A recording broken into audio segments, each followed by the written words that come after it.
ഞാൻ നിങ്ങൾക്കറിയോ സഹോദരന്മാരെ, മുജാഹിദുകൾ മുസ്ലിമീങ്ങളെ കാഫിറും മുശ്രിക്കുമാക്കുന്നു എന്ന് ഞാൻ വെറുതെ പറയല്ലോ. കാഫിറാക്കണമെങ്കിൽ പണ്ടൊക്കെ മുജാഹിദുകൾക്ക് നിങ്ങൾക്കറിയോ മമ്പുറത്ത് പോവുക, ജാറത്തിങ്ങ പോവുക, കുത്തുബിയത്തി ഇല്ല. ഇപ്പൊ അതൊന്നും വേണ്ട. ഇപ്പൊ മുജാഹിദ് ലേറ്റസ്റ്റ് പറഞ്ഞത് എന്താണെന്നറിയോ? തല മൊട്ടയടിച്ചാൽ ആള് കാഫിറാകുന്നാണ്. മഴ തല മുണ്ടനം ചെയ്താൽ ആള് കാഫിറാകും. അത് കുഫിരിയത്താണ്. അത് ജൂത നസാറാക്കലുടെ സ്വഭാവമാണ്, അഹ്ലു കിതാബികളുടെ സ്വഭാവമാണ്. ഞാൻ പറയല്ല, മുജാഹിദ് നേതാവ് തന്നെ പറയുന്നത് നിങ്ങൾ കേട്ടോളൂ. കെ.വി. അബ്ദുൽ ലത്തീഫ് തല മൊട്ടടിക്കൽ കുഫിരിയത്താ, അത് അഹ്ലു കിതാബിയുടെ സ്വഭാവമാണ് നബി പറഞ്ഞത്. അപ്പൊ ഒരു മൊട്ടയുടെ പ്രത്യക്ഷപ്പെട്ടു, നിങ്ങൾ ശ്രദ്ധിച്ചോ? അതാരാ? മുജാഹിദ് ബാലുശ്ശേരിയാണ്. നമ്മള് നേരത്തെ പറഞ്ഞ കാഫിറാക്കുന്നതിൽ അതിവിദഗ്ധനായ മുജാഹിദ് ബാലുശ്ശേരിയാണ്. മൂപ്പര് നാട്ടിൽ നിന്നാണ് പോയാല് ഗൾഫിലെത്തിയാ പിന്നെ കണ്ട തല മൊട്ടയടിച്ച് വരണ്ടി പലരെ ക്ലിയർ ആക്കി നല്ല സൂപ്പിക്കുട്ടിയായിട്ട് ഒരു തൊപ്പിയൊക്കെ ഇട്ടിട്ട് ഇങ്ങനെ നിൽക്കുന്നുണ്ടോ? മൂപ്പര ആ താടി ഇങ്ങനെ നിലത്തേക്ക് ചാടാഞ്ഞാൽ മതിയായിരുന്നു, ഒരു ബന്ധമില്ലാത്തതുകൊണ്ട് അത്രക്ക് തല ചെത്തി മിനുക്കി ക്ലിയർ ആക്കിയിട്ടുണ്ട്. പക്ഷെ എന്ത് ചെയ്യാനാ, ആള് കാഫിറാന്നാ മറ്റേ ആള് പറഞ്ഞത്. ഞാൻ പറയല്ല, തല മൊട്ടടിക്കൽ കുഫിരിയത്താ, അത് അഹ്ലു കിതാബിയുടെ സ്വഭാവമാണ് നബി പറഞ്ഞത്. കണ്ടോ? ഇനി വേറെ രണ്ട് മുട്ടകൾ. ഇതാരാണ്? മുജാഹിദിന്റെ സംസ്ഥാന നേതാക്കൾ പി കെ മൂസ മൗലവി പുളിക്കൽ, ഖുർആൻ പരിഭാഷകനായ മുഹമ്മദ് അമാനി മൗലവി. രണ്ട് മൗലവിമാരും തമ്മിൽ വയസ്സുകാലത്ത് സയാമി സിഗരറ്റുകൾ ഒട്ടിയതുപോലെ കൂട്ടിമുട്ടിയ രംഗാണ് നമ്മൾ കാണുന്നത്. പക്ഷെ സംഗതി എന്ത് പറഞ്ഞിട്ട് എന്താ, ആള് കാഫിറാന്നാണ് മറ്റേ നേതാവ് പറഞ്ഞത്. വെച്ചുകൊടുക്കേ. തല മൊട്ടടിക്കൽ കുഫിരിയത്താ, കണ്ടോ? അത് അഹ്ലു കിതാബിയുടെ സ്വഭാവമാണ് നബി പറഞ്ഞത്. ഇതാണ് മുജാഹിദ് പ്രസ്ഥാനം. പറയുന്നതൊന്ന് വേറെ, തനി വൈരുദ്ധ്യം വിളമ്പുള്ളൂ. ഇവരുടെ പ്രത്യേകതയാണ്. സഹോദരന്മാരെ, എല്ലാം കൂടി പറയാൻ സമയമില്ല. സുന്നികളായ നമ്മെ കാഫിറും മുശ്രിക്കുമാക്കി എവിടെ എത്തിയെന്നറിയപ്പോ മുജാഹിദ് പ്രസ്ഥാനത്തിന്റെ നേതാവ് ബാലുശ്ശേരി പറയുന്ന ഒരു ക്ലിപ്പ് ഞാൻ കേൾപ്പിക്കുന്നു.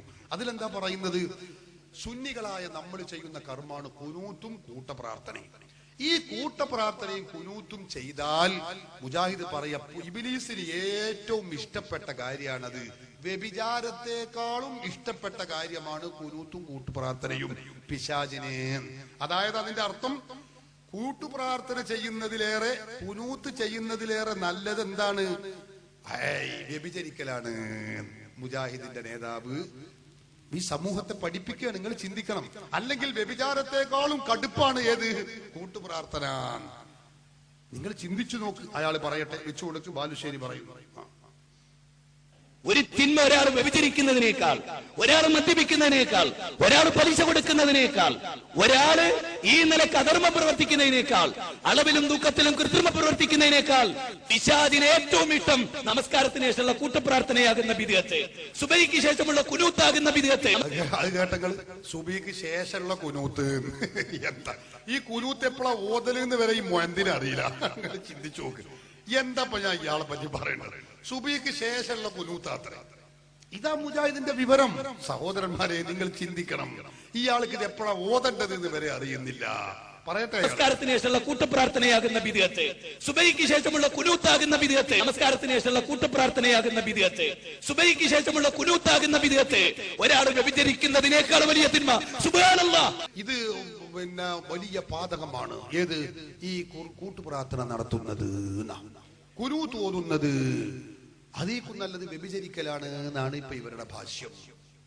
ഇവർ എവിടേക്കാണ് ഈ സമൂഹത്തെ കൊണ്ടുപോകുന്നത്? നിങ്ങൾ ചിന്തിക്കണം. സഹോദരന്മാരെ, മുജാഹിദ് പ്രസ്ഥാനത്തിന്റെ മൗലവി മൈക്ക് കെട്ടി വിളിച്ചു പറയുകയാണിത്. എവിടെ എത്തി ഇവർ?